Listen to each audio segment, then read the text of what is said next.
Even with Dr. Chanda, she's a psychologist. Mm-hmm. Psychologist is different than a licensed therapist. My name is Dr. Chanda. I'm a licensed clinical psychologist, and let's review this Breakfast Club interview. How important is licensing when somebody is giving, relationship or trauma advice to millions of people? Important because it makes sure that I'm ethically sound.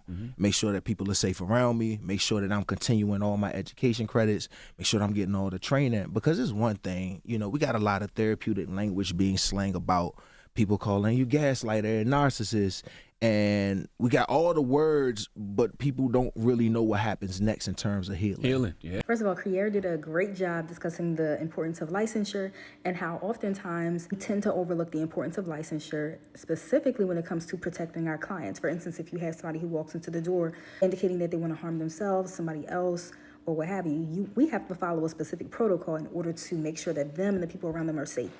Individuals who are unlicensed don't necessarily have that same regulatory expectation. So happy he brought that up. Yeah, they don't talk about problems, but no solutions. No solutions. We're just spinning a problem. We're talking about it wide, but not necessarily deeply. So for me to be licensed, it makes sure that if somebody walks in the room and says, hey, man, I feel like I'm going to jump off the top of the building tonight. What you going to do next?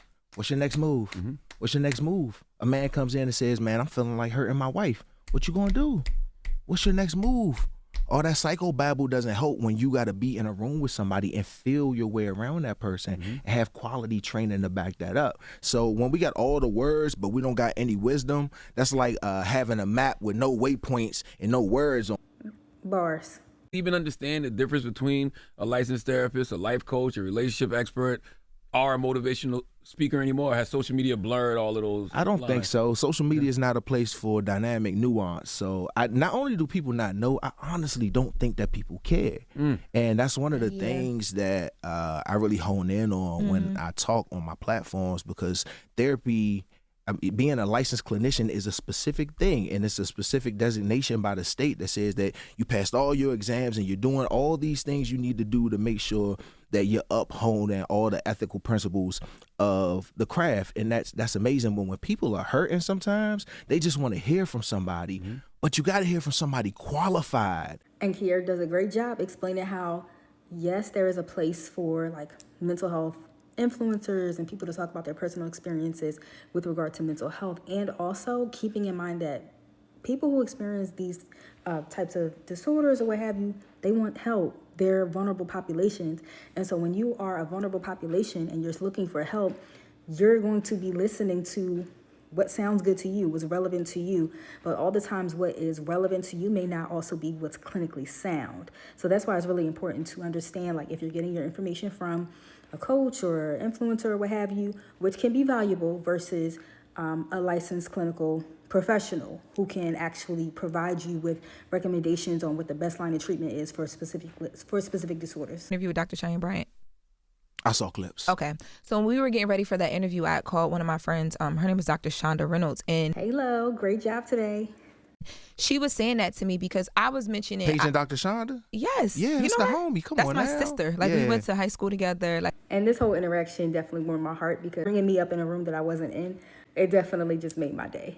all of that. But yeah, she helped me prep for that interview because there was so many different things that you have to go through. It's very nuanced. The conversation we're having with Dr. Cheyenne Bryant takes away from the conversation we should be having about the real issues that some people have getting licensed. And I know you're licensed as a therapist, so I don't know if you have anything that you've experienced when you were going through your process.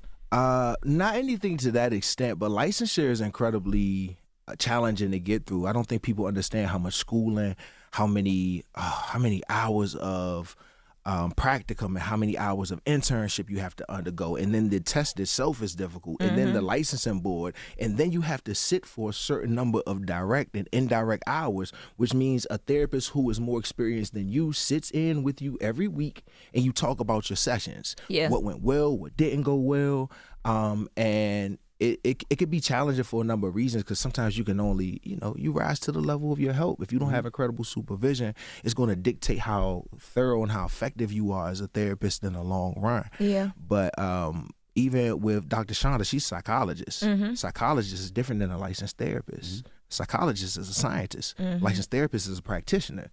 They're therapists who aren't psychologists, and they're psychologists who aren't therapists. It's incredibly nuanced and deep. So yeah, I think this conversation is important that we're having about licensure and making sure that ethical guidelines are held intact. But there are so many other conversations that happen on the inside that the public doesn't even know about.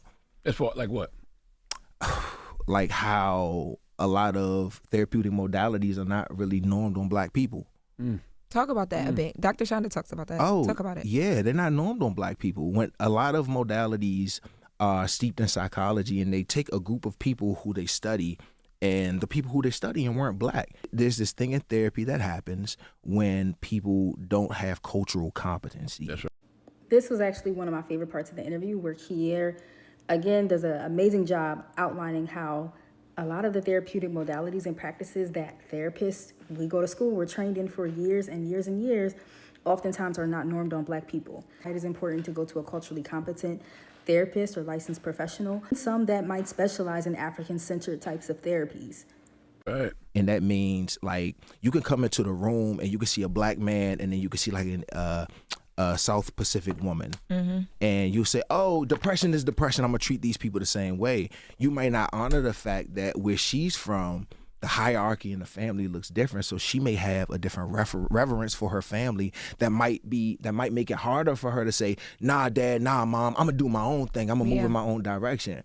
Being culturally competent is treating her, having that in mind, knowing how her culture works and how it affects the way she moves through the world. You may see a Black man and think, oh, you're in therapy, I need you to talk about all your problems, ignoring the fact that that Black man has a lived experience where the medical system has not treated his ancestors very well.